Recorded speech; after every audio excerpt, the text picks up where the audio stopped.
Okay, so in our laboratory we work with different research topics. The most important research topic for us is the hemocompatibility and the biocompatibility of blood contacting medical devices. We are also interested in the testing of immunogenicity of blood contacting materials and DNA and RNA-based molecules. Furthermore, we biofunctionalize implant surfaces, scaffolds, and sensor surfaces with aptamers or antibodies. For the selection of aptamers, we are using the combinatorial chemistry process called CELEX. By using this procedure, we select DNA molecules which can fold into three-dimensional structures.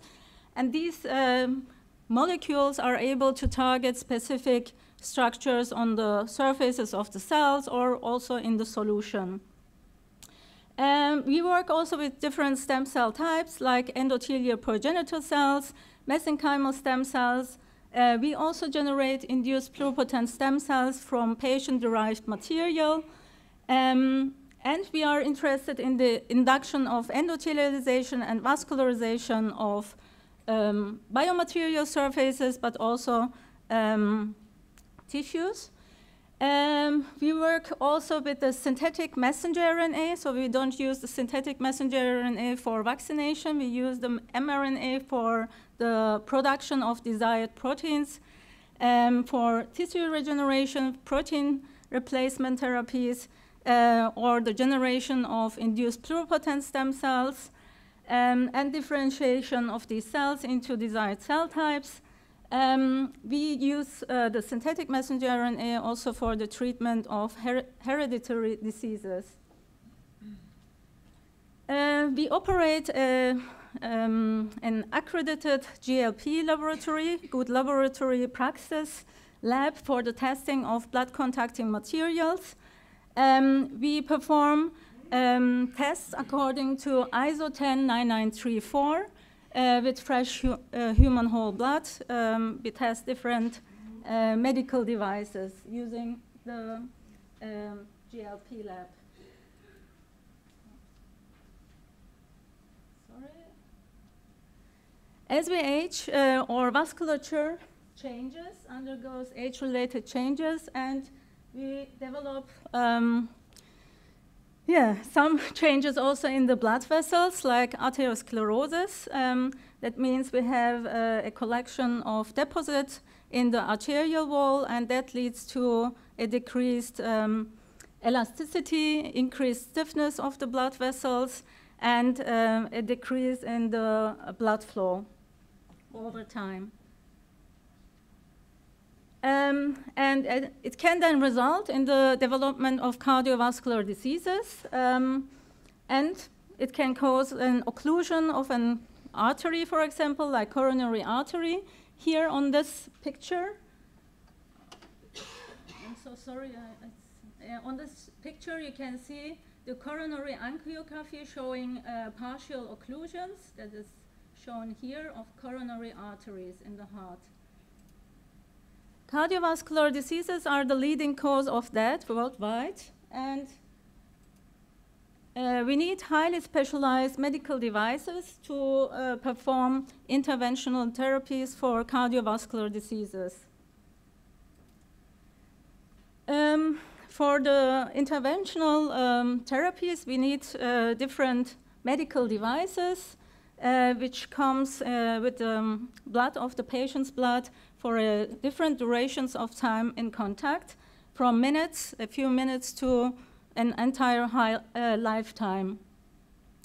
So we can have disposable items like needles, catheters, oxygenators, or ventricular assist devices, but we use also long-term implants such as stents, heart valves, stent grafts, and vascular prostheses, which remain in our body for the whole life if they work properly.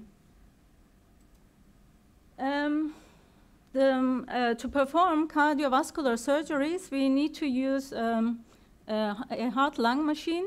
This machine temporarily takes over the function of the heart and the lungs during the surgery and maintains the circulation and oxygenation of the blood during that time.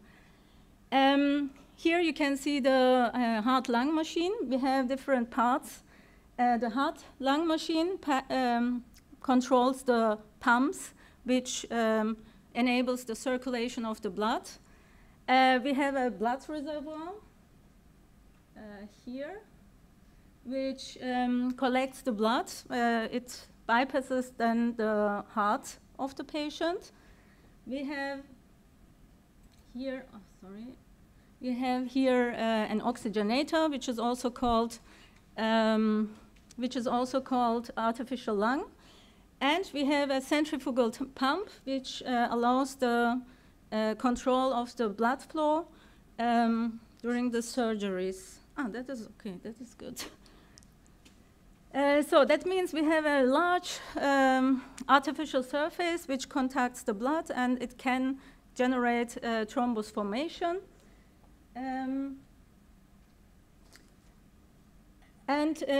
We can also use extracorporeal membrane oxygenation. It is called ECMO. That is a simplified version of the heart-lung machine. And this machine allows also the pumping of the blood and also the oxygenation of the blood and the removal of the carbon dioxide. These devices are used for the treatment of long-term treatments. But in these devices, we have very high shear forces because we need to pump the blood with 4 to 6 liters per minute. And as in the case of the heart-lung machine, we have a big artificial surface which can also activate the coagulation. The importance of ECMO was, especially during the COVID pandemic, very important. The patients with lung failure survived only by the use of ECMO during this time. An insufficient hemocompatibility of blood-contacting medical devices can lead to the activation of coagulation. Here on this side, you can see an oxygenator with the generated blood clots inside, so that is the artificial lung. And if we look to the surface of these blood-contacting materials, we can see on the scanning electron microscopy the formation of fibrin fibers and the entrapped erythrocytes inside. In the case of blood-contacting implants, such as stents, we have blood contact, but additionally also tissue contact. That means we need to have, in this case, materials which are both cyto and hemocompatible. Oh, it works now. I hope it will remain. Blood is a juice of a very special kind, wrote the German poet Johann Wolfgang von Goethe in his tragedy Faust over 200 years ago. Mephisto, the devil, spoke these words to Dr. Faust when he was asked to sign the devil's contract with his own blood. Indeed, blood is a very special juice, and the maintaining of the hemostatic balance is very complex and vital for our body. So the dynamic balance between the coagulation and fibrinolysis, so the dissolution of blood clots, is crucial to maintain the hemostatic balance in our body. An increased coagulation activation can lead to thrombosis, and it can result in, for example, in myocardial infarction, in stroke, pulmonary embolism, or deep vein thrombosis. On the other side, an increased fibrinolysis can lead to bleeding disorders, and it can cause, for example, brain hemorrhages, internal bleeding, retinal bleeding, or the formation of hematomas. So what is hemocompatibility? If we would ask 6 blind scientists to describe an elephant. Each of the scientists would probably give another answer depending on the part which they touch or feel. For example, if it could be a snake touching the trunk, it could be a tree touching the legs of the elephant, or it could be a wall because of the broad body of the animal, or it can be a rope touching the tail of the elephant. So the hemocompatibility is multifaceted. It cannot be summarized only by one component. We need to summarize all of the interactions together. But sometimes scientists are focusing, for example, on developing materials which reduce the coagulation activation, or they focus on prevention of complement activation, or they analyze the interaction of the cells with the materials such as erythrocytes or leukocytes. But if we want to analyze the hemocompatibility, we need to consider all components together to get a full picture of the hemocompatibility, like in the observations of the blind scientists. If we put them together, we can get the fuller picture of these observations.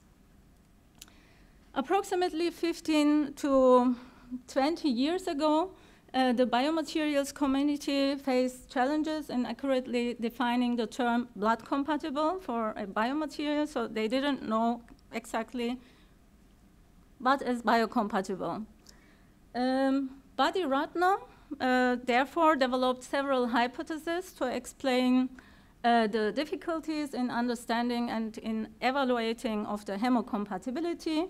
His first hypothesis claims that it is important to create or impossible to create a blood compatible material. Maybe we are not able to generate such a material.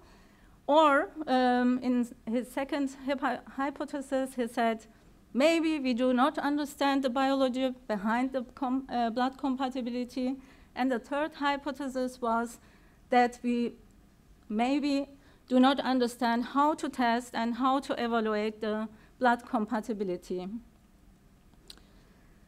So we focused on the third hypothesis and performed over the more than 15 years different analyses with blood contacting materials to determine which components are important and which markers can be used for the hemocompatibility testing. So if we bring a biomaterial with the blood in contact, we have, first of all, a contact phase activation. Sorry, it's not. A contact phase activation, which activates the coagulation. But in the case of endothelial injury, for example, we have also the release of tissue factor, which also circulates in the blood, and it can lead to the activation of the coagulation and to the blood clot formation. And we have an increase, so in case of coagulation activation, we have an increase in thrombin, antithrombin 3 complex here. And in the case of thrombocytes, we have an increase of beta thromboglobulin, beta TG, in the blood, which are incubated with the artificial materials.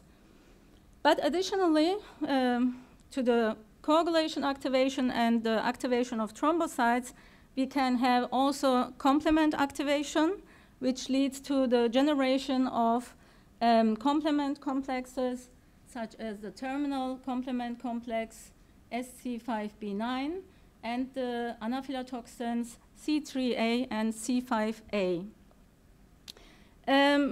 Also, we have immune cells in the blood, such as leukocytes.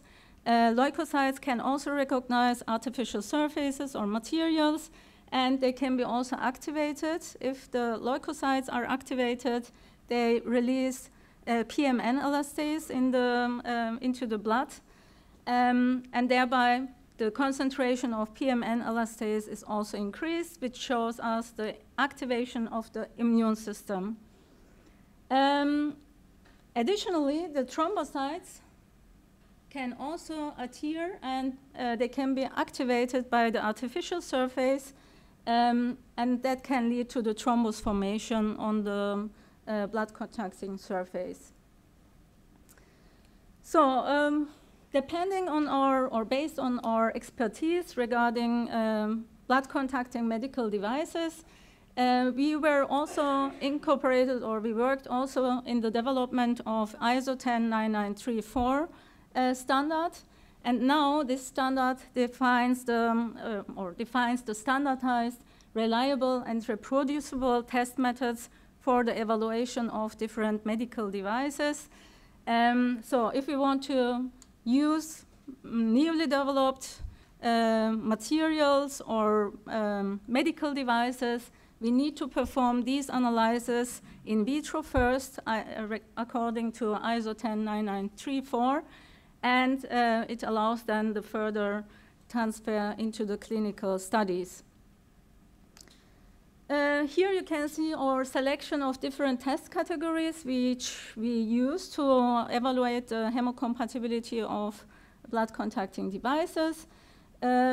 So regarding the results which we obtained during the several experiments over the years, we determine the coagulation activation by the detection of thrombin antithrombin 3 complex.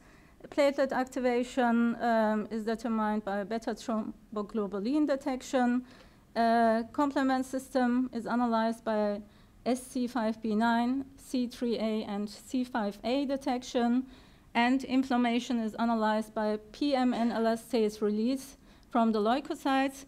And for the detection, we use specific ELISAs. Additionally, we also determine, using a cell counter, the different numbers of blood cells, such as leukocytes, erythrocytes, platelets, as well as the levels of hematocrit and hemoglobin in the blood samples. And additionally, we analyze the hemolysis. Sorry, it's not possible.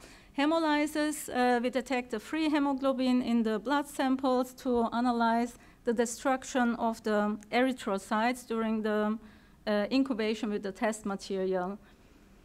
Additionally, the thrombogenicity of the surfaces is analyzed by scanning electron microscopy. So after the incubation with the blood, we look by using the scanning electron microscopy to the surface and analyze whether there are fibrin networks or attachment of thrombocytes on the surface.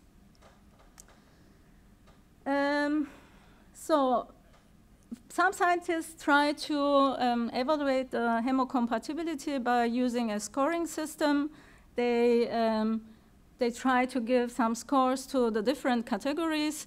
For example, they detect the adhesion of platelets, they analyze coagulation activation, but the hemocompatibility can be compared with a barrel stave theory. That means the worst performing parameter of these analyses determines the outcome of the whole system. So if we have, for example, a good,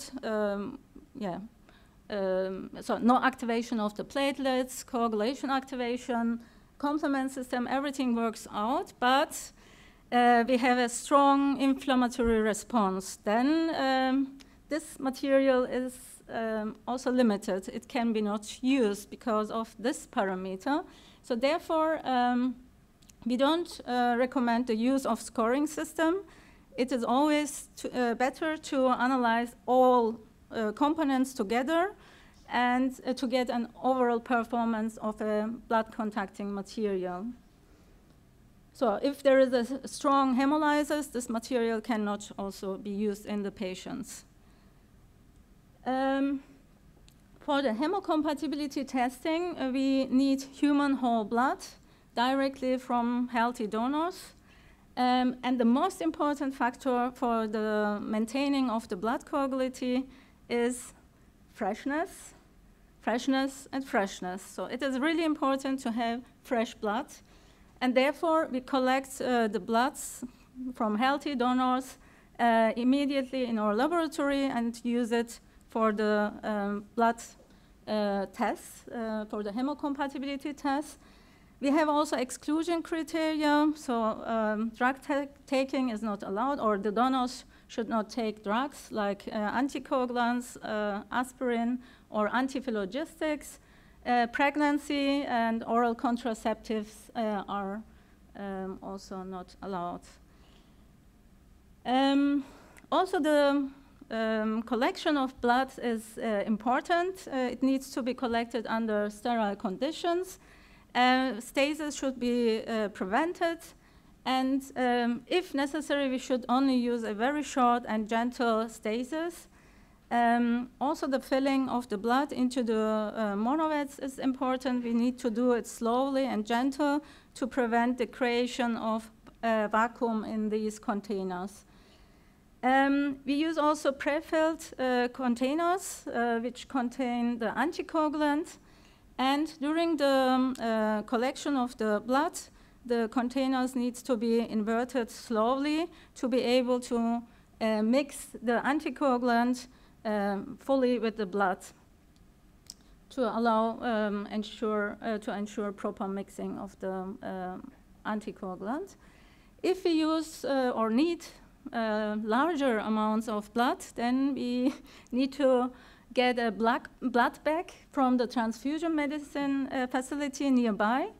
And if these transfusion medicine facilities are not nearby, it is not possible to perform these hemocompatibility tests because, as you remember, it needs to be fresh.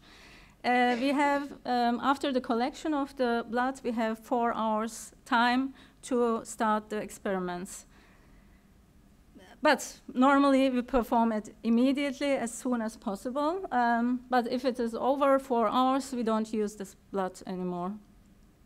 But we keep the time. And we cannot use the blood bags from the transfusion medicine because they contain citrate inside, and citrate blocks all the coagulation activation, and we cannot use it for the hemocompatibility testing. Therefore, we need to bring them or empty blood bags pre-filled with the appropriate anticoagulant to fill the blood inside these blood bags. And as an anticoagulant, we use unfractionated heparin. Unfractionated heparin binds to antithrombin and inhibits thrombin as well as factor 10A. And it prevents the coagulation activation and prevents also thrombosis. So if we wouldn't give anticoagulants into the blood, it would start to clot immediately. So we need to put something inside. And the best one which we can use at the moment is the unfractionated heparin. But we need to be careful. We should use as less as possible for the tests, or we should use the similar concentration as in the clinical application. For example, if artificial lungs or hearts are tested during the surgery, the patients during the ECMO or heart machine application, heart-lung machine application, they also obtain heparin to prevent coagulation activation, and we can use these amounts of heparin during the testing also. And if we want to test the hemocompatibility, we have different models like static models or dynamic models. For example, here on this picture, you can see a well plate which contains metal plates, and in the static model, we can then incubate the blood with this material. Or we have flow loop model, in which the blood is pumped by a roller pump through the system. mostly used one, maybe several of you know that Chandler loop model is also used to mimic the in vivo circulation of the blood in vitro. And we always move from small models to bigger models, large models, such as heart-lung machine model. It looks like that similarly. And we use the heart-lung machine model to test artificial lungs and artificial hearts because we need to have larger amounts of blood and we need to test for 6 hours the hemocompatibility. So what is important? We need to keep the background activation as low as possible. So we need to use materials which don't activate the coagulation.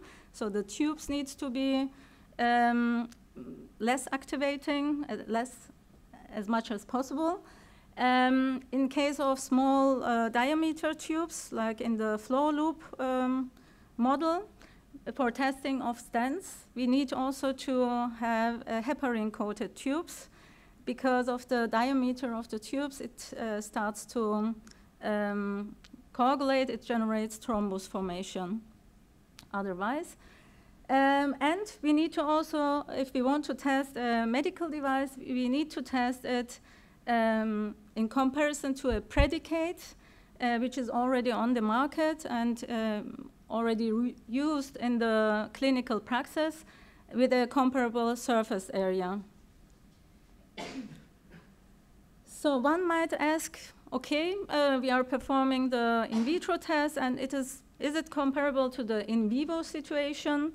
Therefore, we performed in vitro and in vivo animal experiments using pigs.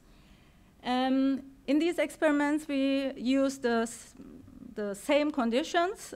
We performed the heart-lung machine tests with a blood flow of 500 milliliters per minute, used the identical anticoagulation, and performed the testing for 6 hours. In the case of in vitro heart-lung machine, we used 500 milliliters of human blood. And the pigs had a weight of 30 kilograms. On this side, you can see the results of the in vitro experiments, and on this side, the results of the in vivo experiments. As you can see, the numbers of thrombocytes slightly reduced during the circulation, in vitro as well as in vivo. Also, the leukocytes numbers decreased during the in vitro incubation. Although between 10 minutes here, 10 minutes here, until 180 minutes, also the leukocytes numbers were decreased in the in vivo model. After 180 minutes, the leukocytes numbers were comparable to the baseline levels. We could also detect an increase of a thrombin antithrombin 3 complex in vitro as well as in vivo. Thrombin antithrombin 3 complex shows the coagulation activation, as I mentioned before. We could see a strong hemolysis in vitro and a slight hemolysis in the case of in vivo conditions. The complement activation was also analyzed. Here we could also see an increase in SC5B9 component and C3 consumption in vivo animal model. So by these experiments, we could show that we can perfectly screen the hemocompatibility of medical devices at an early preclinical stage for device development using the appropriate test models and fresh human blood. These tests ensure the quality assurance of blood contacting materials. After these tests, it can be proceeded to animal experiments, if necessary, or to the clinical experiments. But we could observe during the short-term animal studies that these animals are less sensitive compared to the in vitro model. So the activation was less visible than in the in vitro model. So that is also understandable because in case of in vitro models, we have a closed system. So the blood circulates in this closed system over 6 hours, and there is more accumulation of the activation markers. So I would like to present you also an example for the analysis of the hemocompatibility in vitro. Therefore, I selected our recent publication with flow diverters with different antithrombogenic coatings. So, and I would like to present them now. So a widening or bulging of a brain blood vessel due to thickening or thinning of the blood vessel wall leads to the development of brain aneurysms and cerebral aneurysms. And it can then rupture and lead to the spilling of blood into the brain. And that can lead to hemorrhagic stroke or brain damage.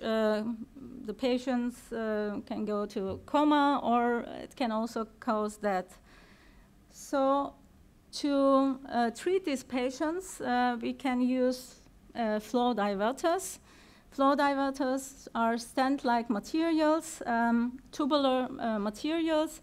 They have a tightly woven mesh in comparison to the normal stents. So they have a large material surface also. So if in case of aneurysms, the flow diverter are inserted in this region, and this tightly woven mesh prevents the movement of the blood into the aneurysm sac. And due to the stagnation of the blood in this region, it leads to the activation of blood coagulation in the aneurysm sac. Furthermore, the flow diverter directs the flow through in the direction of the normal vasculature, and thereby diminishes the pressure to the aneurysm sac and prevents also thereby the plaque rupture. Additionally to the flow diverters, it can be also combined with a coil. So the coil is inserted into the aneurysm sac, and it initiates more coagulation and rapid coagulation activation than without insertion of the coils. And over time, the aneurysm sac, if you use no coils,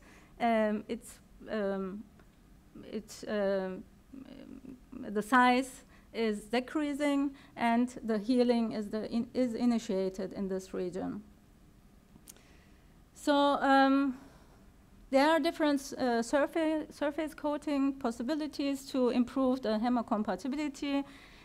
Different surface coatings were applied in the case of medical devices, such as coating with anticoagulants like heparin, hirudin, thrombomodulin, tissue factor pathway inhibitor, or we can also use molecules to prevent the adhesion of platelets and activation of platelets like phosphorylcholine, albumin, nitric oxide donor, polyethylene glycol, or glucosaminoglucans.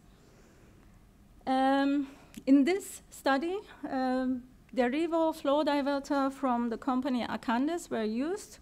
In one case of flow diverter, it was uncoated. The other one was coated with the heel coating. Heel coating is a coating based on fibrin, a thin layer of fibrin with heparin. So it is a novel type of coating. And these flow diverters, the Revo flow diverters, were compared with the benchmark products P64, MWHPC flow diverter from the company Phenox, and pipeline flex shield embolization devices from Medtronic. So pipeline flex shield embolization device is coated with phosphorylcholine, and Phenox flow diverter are coated with glucan-based material. It is called HPC here, hydrophilic polymer coating. And for the analysis of the hemocompatibility, we use the in vitro Chandler loop model. And therefore, we collected first the blood from the donors freshly, and it contained heparin inside the tubes. Before filling the tubes with the blood, we need to collect the blood immediately after the collection from the donors to have the baseline. And after the insertion of the stents into the Chandler loop, we can fill the loops with the blood which we collected and start to perform the analysis. Additionally, we have one loop without test material. That means there should be no activation by the material, but we can see the activation of the blood by the circulation. And we incubate then the stents, the flow diverter, at 37 degrees in the Chandler loop model for 60 minutes. And afterwards, we collect the blood to analyze the hemocompatibility markers.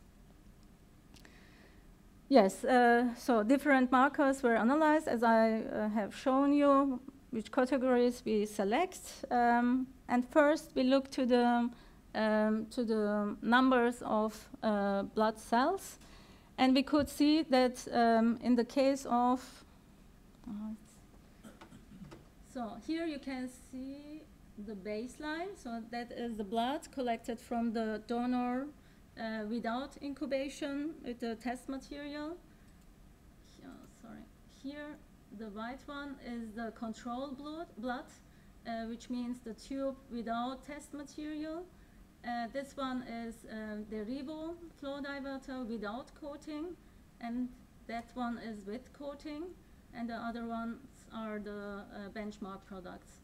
So we could see a significant reduction of platelet numbers in the case of uncoated the Revo flow diverters. Compared to the control group, there was no increase in hemolysis in all flow diverters, which shows us that there is a good erythrocyte compatibility. There were no changes in erythrocyte numbers, leukocyte numbers, also in the levels of hematocrit and hemoglobin. The thrombogenicity of the surfaces were analyzed by scanning electron microscopy, and the uncoated, the Revo flow diverter, especially led to the strongest fibrin network formation and adhesion of platelets. The heel coating of these flow diverters led to a significant reduction of fibrin generation on the surface and reduced also the adhesion of thrombocytes, like the pipeline flex shield flow diverter. In comparison, the Phenox flow diverter showed slightly higher fibrin formation and also thrombocyte adhesion to the surface. Yes, and then we analyzed the platelet coagulation and leukocyte activation, and could also clearly see that the coating of the Revo flow diverter with this fibrin heparin coating led to a significant reduction of platelet activation and coagulation activation. And these parameters, so in case of heel-coated flow diverters, were comparable to the benchmark products. Furthermore, no activation of immune system could be detected for all of the flow diverters which were tested. Here you can see the results of the complement system activation. Here we could see that the uncoated and coated, the Revo flow diverter, did not activate the complement system. In comparison to the benchmark products, uncoated, and coated flow diverters, the river flow diverters, resulted in significantly lower activation of coagulation, complement system, sorry, because here in this case we can see lower SC5B9 and C5A concentrations compared to the benchmark products. So that means the river flow diverter had better complement compatibility than the benchmark products. So if we look to the complement system closely interacts with the platelets, coagulation, and immune system. During the complement activation, we have the generation of C3A and C5A, which act as anaphylatoxins, and they are strong immune activating components. C3A can lead to the activation of platelets and lead to the aggregation and adhesion of platelets. C5A can lead to the increased production of tissue factor and plasminogen activator inhibitor by various cells. And tissue factor, as we already see that, tissue factor can activate the extrinsic pathway of the coagulation, and plasminogen activator inhibitor inhibits the fibrinolysis, so it can lead to the coagulation activation. We have also the generation of complement factor C5b, and this initiates the formation of the terminal complement complex SC5b9, and this complex can intercalate or introduce itself into the platelet membrane and also activate the platelets. So that means by reduction of the complement system activation, we have also less coagulation activation, platelet activation, and also immune system activation, which is advantageous in case of hemocompatibility of blood-contacting medical devices. So in summary, the heel coating of the RivoFlow diverter led to a reduction of coagulation and platelet activation. It prevented also the adhesion of thrombocytes to the surface of the heel coated flow diverters. It reduced also the fibrin formation compared to uncoated flow diverters. The heel-coated, the Rivo flow diverters showed comparable results to the benchmark products regarding the platelet activation, adhesion, and also coagulation activation. But compared to the benchmark products, the heel-coated, the Rivo flow diverter showed less activation of the complement system. So from flow diverters, which are used to treat brain aneurysms, I would like to jump to artificial lungs. Worldwide, 65 million people are suffering from chronic obstructive pulmonary disease called COPD, which leads to the destruction of the lung function, and it is the third leading cause of death. And at this end stage of the disease, with an advanced lung failure, the patients need lung transplantation. That is the only possible way to survive.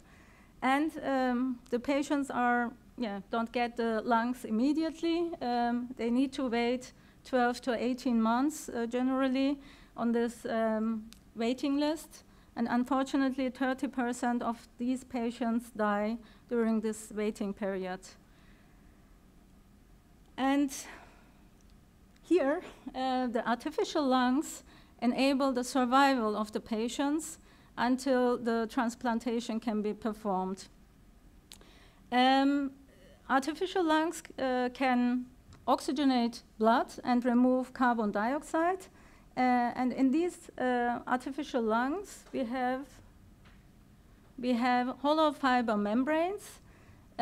These hollow fiber membranes are made of polypropylene or polymethylpentane.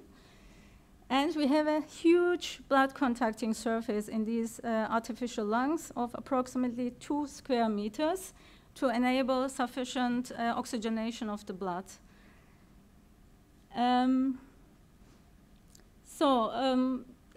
Although we have several advances in the coating of biomaterial devices, still the hemocompatibility of current artificial lungs is not sufficient.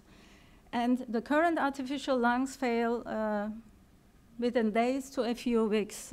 So there is an urgent need for the improvement of the hemocompatibility of artificial lungs to enable a longer-term oxygenation of the patients and also to prevent coagulation activation and complications. The native endothelium covers all of our blood vessels and has a total surface area of 4,000 to 7,000 square meters, and it has a non-thrombogenic characteristic, and it plays an important role for our whole body. So we asked ourselves, could we cover maybe the blood-contacting hollow fiber membrane surfaces with the endothelial cells to generate an ideal surface for the blood contact and to improve the functionality of the artificial lungs? So the main challenge is thereby the efficient endothelialization of hollow fiber membrane surfaces. And therefore, we developed a novel strategy by using click conjugation of metabolically glycoengineered endothelial cells to the surfaces of polymethylpentane hollow fiber membranes. Therefore, we established first a strategy to functionalize the PMP membrane surfaces with DBCO molecules. In parallel, we also developed a method to metabolically label, glycoengineer the endothelial cell surface with azide molecules on the surface using azide-modified sugar. And finally, we tested whether we are able to click conjugate these metabolically glycoengineered azide-labeled endothelial cells to the surface of DBCO functionalized hollow fiber membranes. First, we needed to establish the functionalization of the hollow fiber membranes. Therefore, we used a 3-step procedure. First, the hollow fiber membrane surfaces were treated with oxygen plasma to generate hydroxyl groups. Afterwards, in the second step, selenization was performed using APTES to generate amino groups on the surface. And in the last step, we conjugated DBCO PEG NHS ester to the amino groups on the surface of the hollow fiber membranes. And then we tested whether the functionalization of the hollow fiber membranes was successful. Here you can see that the APTES functionalization, so that was the detection of the amino groups on the surface of the hollow fiber membranes. The APTES treatment led to a significant increase of amino groups on the surface, which was detected by methyl orange staining. And then we tested whether we could generate DBCO or whether we could conjugate DBCO on the surface of hollow fiber membranes by click conjugation of site 3 labeled azide molecules. And we could see an increased fluorescence intensity only on the surface of DBCO functionalized hollow fiber membranes, which showed us that this fluorescent molecule or fluorescent azide was able to click conjugate to the DBCO on the hollow fiber membrane surface. And then we performed the metabolic labeling of endothelial cell surface with azide groups. Therefore, we cultivated the cells for 48 hours with azide-modified mannose sugar. So you simply add mannose sugar with the azide labeling into the cell culture medium and incubate the endothelial cells. After 48 hours, we tested again by a click conjugation of Cy3 DBCO, whether the surface contains azide groups on the endothelial cells. And here you can see the cells with azide modification, and here without modification. Only cells with the azide molecules on the surface were able to, or we could label only these cells with the fluorescent molecule. Here you can see the flow cytometry results of the cells. After the azide treatment, we have almost all of the cells which were positive for Cy3 labeling. So it was a very highly efficient method to generate azide groups on the cells of endothelial cells. We also analyzed whether this metabolic labeling method has a disadvantage regarding the cell viability. And as you can see here, with and without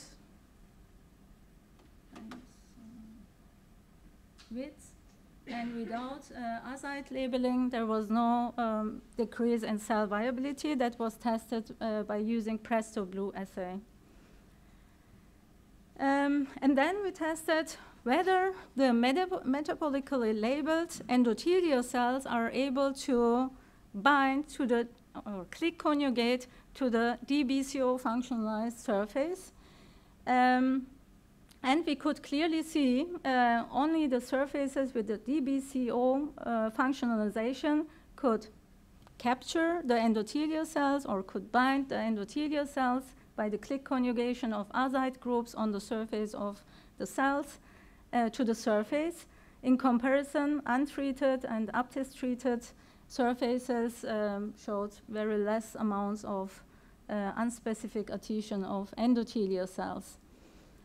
So we could generate a confluent endothelium, almost confluent endothelial cell layer by click chemistry to the hollow fiber membranes. We also analyzed the cell-cell contacts of the endothelium, which is created on the hollow fiber membranes, and used VE cadherin antibody, and could clearly see that the cells show tight cell-cell contacts, which is necessary to have a complete endothelialization or an endothelium on the surface. We then analyzed also the responsiveness of this endothelial cell layer and treated these endothelial cells with TNF-alpha, which should activate the endothelial cells. And we could see that the gene expression of immune activation-related receptors, E-selectin, BCAM1, ICAM1, were significantly upregulated. Then, after the endothelialization of these surfaces, we also performed hemocompatibility analysis of these membranes. We used uncoated, DBCO-coated, and the endothelialized membranes for the performing of the hemocompatibility analysis. Here you can see the numbers of blood cells after the incubation. That was performed for 90 minutes using, that was not Chandler loop, it was a rocking platform model. And we could see with uncoated and DBCO-coated membranes, we had a significant reduction of platelet numbers that shows us that the platelets adhere to the surface of the membranes, and if they adhere to the surface, we lose thrombocytes in the blood sample. In case of red blood cells, we could not see any differences, and also with the white blood cells, there were no significant differences. Furthermore, we analyzed also the activation of the platelets. After the incubation, we stained the platelets with P-selectin specific antibody, which shows the activation of the platelets. And we could detect, in case of endothelialized membranes, that the activation of the platelets was significantly reduced compared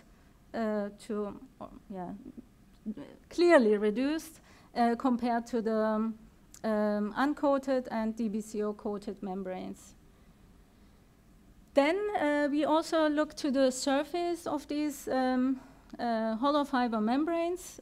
First, we analyzed using scanning electron microscopy the endothelialized surface of the hollow fiber membranes without blood contact and could see a confluent endothelial cell layer on the surface. And here you can see the incubation with blood. Uncoated hollow fiber membranes showed a significantly increased generation of fibrin networks and adhesion of platelets and entrapped erythrocytes inside. DBCO-coated membranes also showed generation of fibrin network on the surface. But in the case of endothelialized surfaces, we could reduce the generation of fibrin network on the blood contacting surface. We also analyzed the coagulation, platelet inflammation, and complement system activation in this test model, and could here clearly detect that the endothelialization of the hollow fiber membranes prevent the coagulation activation and activation of the platelets. In case of inflammation and complement system, we could not detect differences. So in this study, we could show that we can label the endothelial cells metabolically with azide modified sugar. We could successfully functionalize the hollow fiber membranes with the DBCO molecules, and we could successfully click azide-labeled endothelial cells to the DBCO functionalized surface of the hollow fiber membranes. And the DBCO functionalization had no negative impact on hemocompatibility. Unfortunately, it had also not a positive effect. Our wish would be that it decreases also the activation of the coagulation, but it was not the case, but it was also not increased. And the endothelialization reduced the activation of thrombocytes and the coagulation. So beside of hollow fiber membranes, we could use this biofunctionalization strategy, for example, for other blood contacting medical implants or devices like artificial heart valves, artificial hearts, vascular prostheses, or stents. And we could also use this strategy to improve the vascularization of tissue-engineered products. And this strategy will also enable an improvement and advancement of the development of implantable lungs for long-term treatments. Yes, that's all from my side. At the end of my presentation, I would like to thank for your attention, and I'm happy to answer your questions. Thank you very much.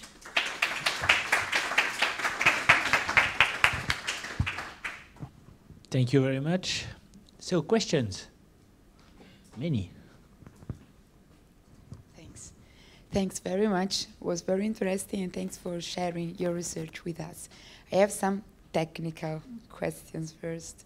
The first one is about this research, your paper that you publish here. And I saw that with this coating, and that it is called the DBCO, correct? Mm-hmm. Yeah. You have like the arrangement of your cells is like grooved, arranged. Is it because of the coating, or is like a natural behavior of these endothelial cells of the UVEC? Grooved? Like in strips, like in riblets. I think in slide 61. This one? Yes, that is because of the hollow fibers. The hollow fibers are tubular shapes. Ah, and okay, they so sit- this is just the view. They sit on the surface of the hollow fiber membranes, and therefore it looks like a structured. Okay, but they are version. like, Yes, are they these, are the yes, fibers? Yes, yes. Okay, Yes, I had, sorry. yes. No And that problem. was the first. Thanks you for clarifying. And then I'd like to ask you about what you said before about heparin, when you do like this hemocompatible test, and you say that the best choice is to use like the less amount possible of heparin or something that is like relative to the clinical intervention, Yeah. whatever. Do you think that's like the vials that are pre-filled? Do they like respect these criteria? So do you mean because we use the heparin that we have some In heparin interactions there? tubes. Yes, you need to have something to stop somehow, but it should be not too much to stop all of the reactions. So we tested different anticoagulants, also hiridine, for example, but the most appropriate one was heparin, which still was able to show reactions to the biomaterials after the incubation. Okay. Yes. And the amount that is like is usually already into the heparin tube is something that's it allows to see like reaction without hiding effect. Yes. If there is an activation, we can see that. Yes. Okay. Yeah. Thank you very much. You're welcome. Thank you for the nice talk. Maybe I missed it. Are those coating stents or surfaces, the efficacy of them is long, is short? Do they take forever to be anticoagulant? That is a very good question. So I think it needs to be then tested in vivo, also the efficacy of these stents. What we have seen is the coating is stable. If it is produced and stored, it is stable. But we didn't test how long it will be stable with the blood, because we are also limited with the time for the incubation of the blood, so it can be maximum 6 hours. After that, blood starts to do other things and you cannot use it anymore. I think in this case you need to perform in vivo studies, yes. Another question, the effect of these coating surfaces is local or is in the global blood? I mean, it takes bleeding risk also, this... Implantation of stents? Yeah, it's the anticoagulant effect is local in the specific region where you put the stent, yes. or also affects the rest of the blood? No, it's local. So it is coated on the surface and it's local. But yeah, it needs to be also tested if it is released during the in vivo incubation, yes. If it is local, I am wondering if there is any how to be proactive in this kind of biomaterials and put them in places where you know thrombosis occurs more probably, because all the anticoagulant treatment that I have seen until now, they are global. They are trying to change the composition or the activation of the whole blood. If this is locally, local. I think it's very interesting. Yes, and yeah, I forgot to mention, so in case of flow diverters, it is really interesting. On the one side, you want to increase the coagulation activation, because in the aneurysm sac, you want to have a coagulation activation. In the luminal side of the flow diverters, you need to keep the coagulation activation as low as possible to prevent instant thrombosis. So it is very complicated in case of flow diverters, but the patients need to take antiplatelet drugs still because of the artificial material. Uli Kercher from Berlin Charité again. You mentioned that the endothelialization method could be used in blood pumps too. Do you think that the endothelial cells can withstand the high shear rate or the shear stress in the blood pumps? Do you have tested it? No, until now not, but it's also a very good question. So that would be the next step. And we also generate patient-derived iPSCs, for example, and differentiate them into endothelial cells to be able then later to use patient-derived endothelial cells for implantable pumps or implantable lungs afterwards. But yeah, it needs to be tested. Until now, we didn't test it. And but did you test it? How high you can go in your experiments? That so it cells was don't detach? only dynamic incubation. So it was not. It was not with blood flow. No. It was only a dynamic incubation with the blood. And how high was the shear stress in this dynamic situation? That was very low. It is not comparable to artificial lungs or artificial hearts. So that, but so the conjugation is covalent. So it is should be. Yeah, the hope is there that they remain. There on the surface, yes. Yeah, but in the hollow fibers, the shear rate or the shear stress is high too. It's you need to pump, as I mentioned, 4 to 6 liters per minute through the system, so it's a high shear stress. Yeah. Thank you very much. Thank you also.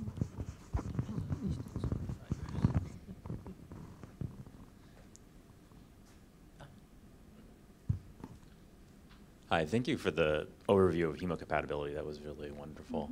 I wonder if I could get your expert opinion on some of the new oral anticoagulants that target the contact pathway. So anti-factor 11 and anti-factor 12. I know they've been used in studies for extracorporeal devices. So that's one question. And my second question is just about endothelializing devices like this, like a hollow fiber membrane, and whether you've measured, or I saw that you presented it on counts, like loss of platelets and lots of leukocytes. Of course, endothelial cells can promote inflammation and promote thrombosis depending on the conditions. So I guess what other characterizations in terms of like von Willebrand factor release or expression of selectins do you see on the endothelial cells in these systems?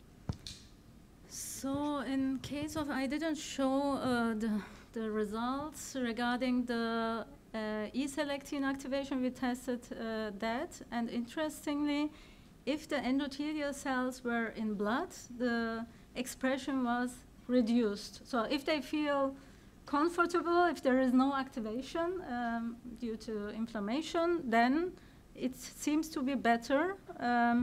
But we didn't analyze further markers, so that was only E-selectin, VCAM, and VCAM, yes. The first question, sorry, was? Just curious about your opinion about these contact pathway inhibitors for anticoagulants in the context of extracorporeal devices, ECMO. I know it's been tested in. I couldn't say it. I don't want to say something wrong in this regard. Jean-Christophe Gris, NIM Montpellier, thank you for the talk. We agree that introducing an artificial surface into human body is clinically challenging. Of course, we all agree with that. But by the way, is the question to compatibility or to the level of non-compatibility which is clinically acceptable, and how to define it? The biocompatibility? Not to biocompatibility, but to the level of non-biocompatibility, which is clinically acceptable, and how to define it? Ah, yes, it's a very also a good question. So, for example, in the case of artificial lungs, we know it's not fully hemocompatible. We have still problems. But if we would not have them, then we would have no other option in case of advanced lung failure. So most of the devices are already in the clinical use. Yeah, that is also a good question. Yeah, but perfect one is not possible. So at the moment, I didn't see any perfect material which prevents all of the coagulation activation. It needs to be balanced. So if you don't have the material, you cannot help the patients. But for example, in case of artificial materials, you need to take antiplatelet drugs still to prevent coagulation activation. But on the other side, it keeps your blood vessels open, or it prevents the rupture of the blood vessels. It helps. But you need to be careful with these artificial materials inside the body, yes. Hello, Marlene Schall from RWTH. First of all, thank you so much for the interesting talk. I do have a couple of questions regarding the endothelialization of the ECMO system, so the hollow fiber membranes. First of all, a technical question. You showed us results for hemocompatibility testing of your endothelialization hollow fibers. So I imagine it has to be like an autologous system. So how did you manage to get like blood for the hemocompatibility from the same donors that you used for the endothelialization? It was not the same donor. Wasn't the same? Yeah, it's very difficult to get the same donor. Yeah, I imagine. So in this case, it was not with autologous material, but in the future, with the induced pluripotent stem cells, which can be generated from the patients, there is the possibility to generate own endothelial cells, for example, for an implantation. I think in future we will have this option to prevent immune reactions. There are also some studies. They try to downregulate, what was that, so major histocompatibility complex receptors on the surface of endothelial cells to prevent the recognition of the endothelial cells as foreign cells. Okay. So, yeah, but it's also a little bit difficult because then natural killer cells could also recognize these endothelial cells and attack them if there is no major histocompatibility complex on the surface of these cells. Okay, maybe a follow-up question. Did you see like an immune response in your hemocompatibility testing, also using like different donors for the hemocompatibility and the endothelialization? So I'm not sure if I did your question. Can you repeat again? Oh yeah. So you mentioned you had two different donors, one for the endothelialization and one to do the hemocompatibility testing. So did you check for the immune response because of the different donors? No. So you need to always use the control groups. So you only compare with the control groups, and you have without test material, for example, with test material, and by that you try to ensure the comparability. Okay. But we didn't test additionally if there is an immune activation regarding of foreign blood. Yes. Yeah, it's also interesting, but it's very difficult to find the same donor for the blood testing. Yeah. Okay. May I ask one more question? Yeah. Sorry. So also regarding the same topic, did you do some gas transfer testing after the endothelialization and also after your coating? So currently we are testing that. We developed some mini oxygenators to be able to test the oxygenation of the blood. Yes, we are currently testing that. Yes. Okay, perfect. Thank you so much.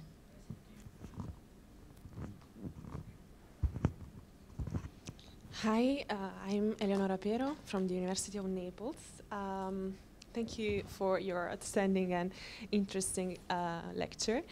I have a couple of questions.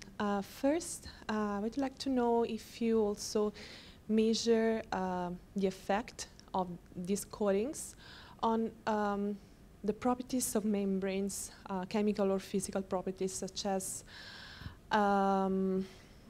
charge or hydrophobicity or roughness, and if, in your opinion, these parameters can have a role in the adhesion of blood cells on membrane?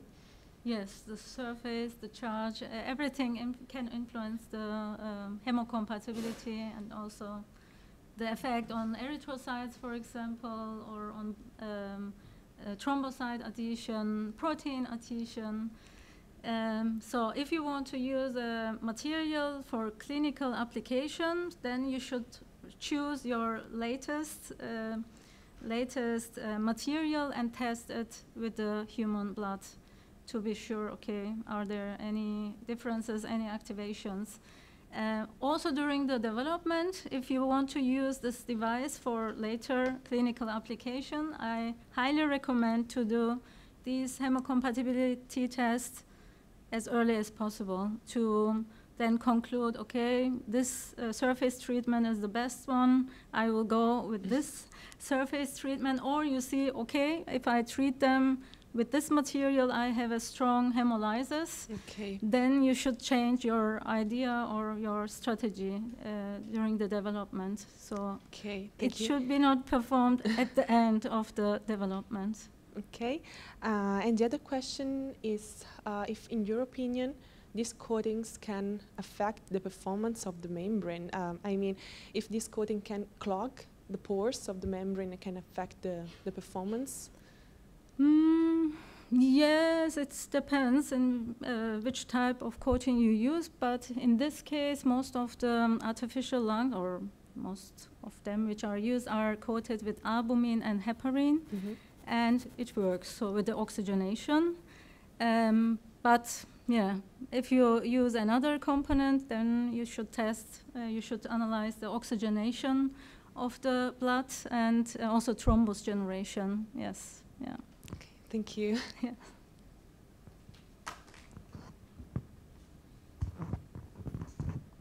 Another question?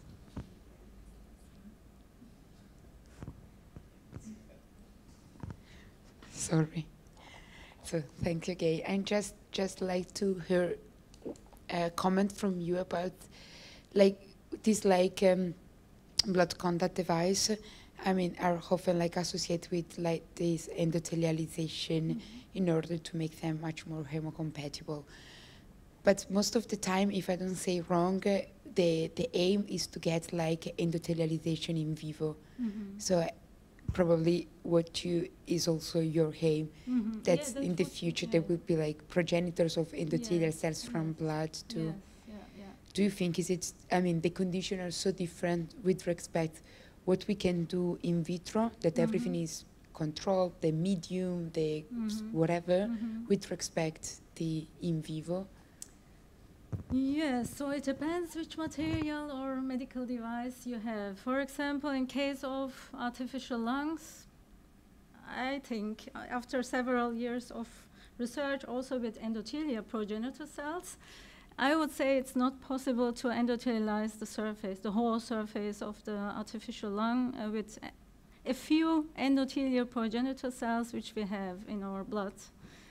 In case of, for example, stents, flow diverters, you have a direct contact with the blood vessel, and the aim could be to attract the endothelial cells from the blood vessel wall to the surface. I think it can work with the own endothelial cells if your coating is biocompatible and if it improves the endothelialization or attraction of endothelial cells, it can work properly. In case of heel coating, for example, we are testing also this potential, and it seems promising in this regard. Yes. That you play tricks.